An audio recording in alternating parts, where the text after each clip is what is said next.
करुणा कोई शब्द नहीं है, वह शक्ति है जो कठोर भाग्य को भी झुका देती है। आज इस वीडियो में एक सत्य प्रसंग द्वारा हम जानेंगे कि करुणा का अर्थ क्या होता है। जय श्री कृष्ण। मैं हूं प्रीति मेर।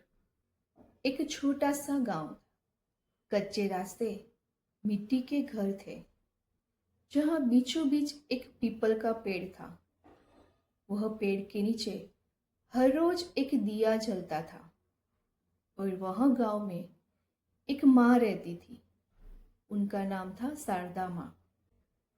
शारदा माँ साधारण स्त्री थी, न कोई ज्ञान, न कोई ऊंची शिक्षा, पर उसके हृदय में जो करुणा थी वह उसको असाधारण बना देती थी। और उसका एक ही धर्म था, वह था ममता। उनका एक ही पुत्र था, मोहन। मोहन पढ़ने में बहुत तेज था। परिस्थितियां बहुत कठिन थी। उनके पति का देहांत बहुत पहले ही हो चुका था। शारदा माँ खेतों में काम करती, दूसरे के घरों में बर्तन मांजती, पर कभी अपने बेटे को भूखा नहीं सुलाया था। वह हर रोज सुबह मंदिर जाती और भगवान के पास बे हाथ जोड़कर एक ही प्रार्थना करती, हे प्रभु, मेरे बेटे को अच्छा इंसान बना देना। धन नहीं चाहिए, यश नहीं चाहिए, बस सद्बुद्धि देना। मोहन जब स्कूल से आता तो शारदा माँ उसको हाथ पैर धुलवाती और थाली में रोटी रखकर उसको प्यार से खिलाती। खाने से पहले माँ कहती, बेटा, पहले भगवान का ध्यान धरो। कभी कभी मोहन झुंझलाता, हर रोज क्या है माँ? और माँ मुस्कुरा कर कहती, क्योंकि बेटा, जब तक तू भगवान का धन्यवाद नहीं करेगा तब तक तू जीवन की परीक्षा नहीं समझ पाएगा। समय बीतता गया। मोहन बड़ा हो गया, पढ़ने के लिए शहर गया। नई दुनिया मिली, स्वार्थ से भरी, चकाचौंध से भरी। धीरे धीरे मोहन बदलने लगा। अब उसको माँ की बात ही पुराने लगने लगी। अब उसको भगवान की जरूरत नहीं लगती, पर करुणा कमजोरी लगने लगी। जब वो गांव आता तो माँ उसे पूछती, बेटा, अच्छे से खाना खाता है ना? पूजा पाठ करता है ना? तब मोहन माँ को बोलता कि माँ, मैं अब इस सब बातों से ऊपर उठ चुका हूँ। माँ को बहुत बुरा लगता। वो मन ही मन भगवान से प्रार्थना करती रहती।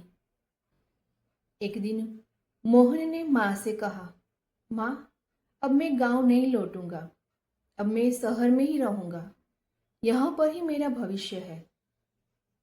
माँ चुपचाप मोहन की बातें सुनती रही। मोहन की बातें सुनकर माँ की आंखें भर आई, पर मन शांत रखा। और माँ बस इतना ही बोली, बेटा, जहां तू खुश है वही तेरा घर है। उस रात माँ मंदिर में पूरी रात बैठी रही। भगवान के सामने कोई शिकायत नहीं, कोई सवाल नहीं, बस एक ही प्रार्थना करती रही, हे प्रभु, मेरे हिस्से का सुख भी अगर मेरे बेटों को मिल जाए तो मुझे मंजूर है, मुझे स्वीकार है। शहर में मोहन को बड़ा मान सम्मान मिला, पैसे मिले, पद मिला, पर एक दिन एक गलत निर्णय, एक गलत धोखा, एक गलत झूठ उसकी पूरी दुनिया ही बदल दी। सब कुछ हाथ से निकल गया। नौकरी गई, दोस्त छूट गए, मान सम्मान मिट्टी में मिल गया। पूरा दिन वो कमरे में अकेला बैठ के रो रहा था।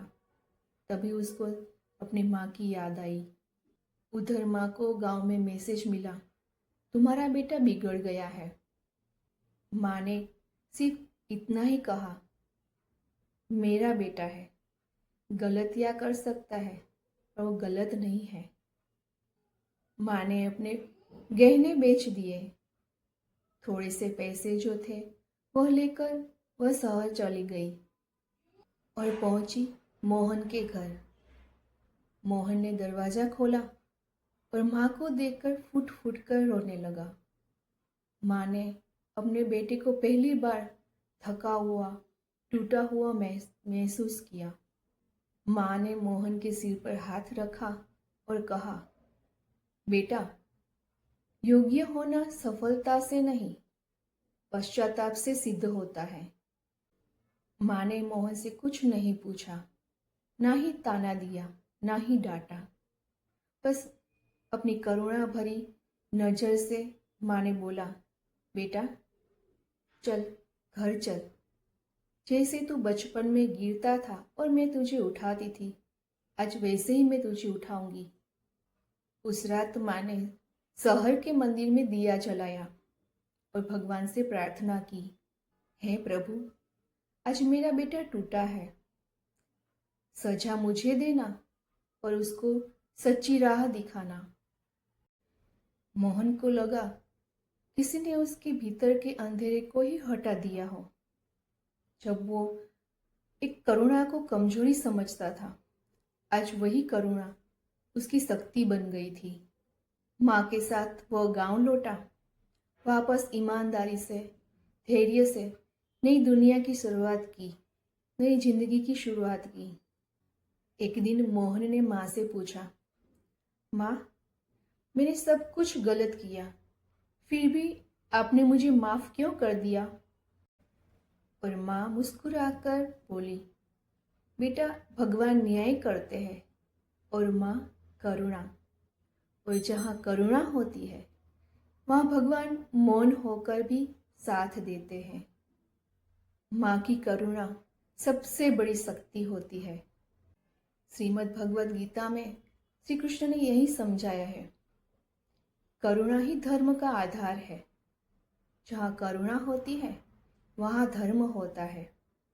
और करुणा का दूसरा अर्थ होता है, अपना हो या पराया, उनकी कष्ट, उनकी पीड़ा को समझना, महसूस करना और उस पीड़ा को कम करने के लिए सहायता करना। करुणा का दूसरा अर्थ भी वही है कि आप लोगों को वह जैसा है वैसा ही अपनाएं, उनके प्रति वही भाव, प्रेम और दयालुता रखें। आपको यह प्रसंग अच्छा लगा हो, यह वीडियो अच्छा लगा हो तो मेरी इस चैनल को सब्सक्राइब कर लीजिए, लाइक कीजिएगा और कमेंट में मुझे ज़रूर बताइए कि आपके भीतर ऐसी करुणा है या नहीं, और अपने परिवार वालों को शेयर करना ना भूलें। जय श्री कृष्ण।